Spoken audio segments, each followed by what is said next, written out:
And I remember watching like, man, yo, I want to see her in more stuff, right? Like if they had made the Oh Batman yeah, then, Sandy Newton would have Catwoman. Yep, been Catwoman. Like she would have been perfect for definitely. that role because she was just so good in this. And I will say that I do think the movie in the beginning it seems like it knows what to do with her character, and then it kind of Yeah, that's falls the apart like unfortunate as part. the movie goes on, which is a loss to the character. But still, when I go back and watch it, she's like one of the things that I always really Yeah, and liked that's about the thing too. When you have an actress who they automatically put her in the whole damsel in distress type of it. Yeah, thing, they where did. Yeah. all right, I get it. She's not kicking her way out of this stronghold with all these trained IMF guys who outweigh her by at least 100 pounds and who have been skillfully Hmm. doing this for at least 5, 7 years. But at the same token, it does do her a disservice when she's an adrenaline junkie. She is the one who's out there, ramming her Audi into a Porsche on the side of a Right. cliff. Right. That beautiful Yeah, car. They just destroyed it. killed it.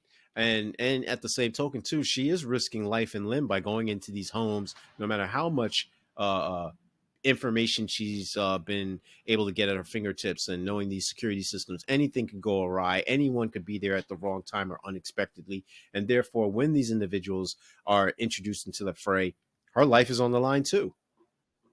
Yeah. Yeah. Yeah, they could have given her more Yeah, to work with. And I definitely agree with that, man.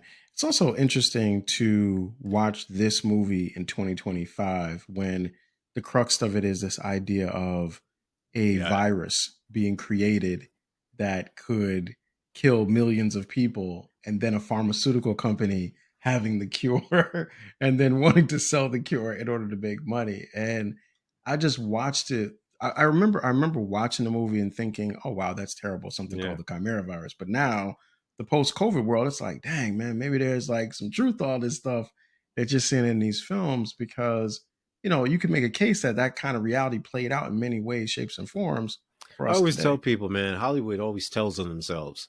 Like there's something that Yeah, always big that, happens where it's almost like a confessional. Like, yeah, big that. we do have this virus and we have been doing these illicit things and we shouldn't have been doing them, but guess what? We're all doing it in the name of science, quote unquote. Meanwhile, you got these individuals making crazy bank, you know, Right, stock prices, right, on the and none of rise. it Yeah, how none of about it it? is in the altruistic vein of helping mankind exceed their limitations and such. And that part of me, um, I hate to even be that type of guy where I'm pessimistic, but it's just so disingenuous. And simultaneously, when Yeah, Ethan is on this trip, now you understand why he goes rogue, because he's like, hey, we're supposed to be the police of the globe, not of just the United yeah, States, but of the entire world and all of its citizens. And we owe a duty to protect those who can't defend themselves. And here we are, trying to be part of the problem by thinking we can control a virus. And what happens yeah. if it spills again, or somebody tries to steal it again? Or what's not to say that we're not going to weaponize this? Yeah, and that's actually a great point because in the end, he decides to Mhm. destroy the Chimera virus instead of giving it to the IMF, which is what they actually wanted, right? So it's like that. I mean, just that idea. Like, I think I like that Yeah, about these movies. I like that there's never this sense.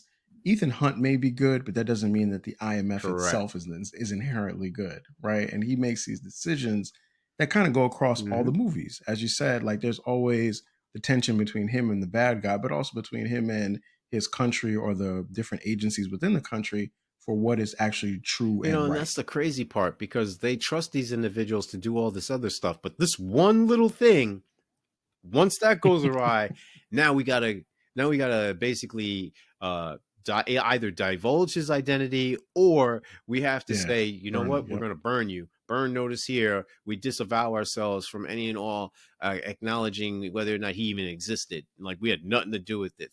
Literally throwing him under the bus, and that to me is such Right. a disservice to the sacrifice that he's making by putting his life on the line, and his team, mind you. It's not just him. It's Yeah. also a Yeah. collective that help him get the job done. Yeah.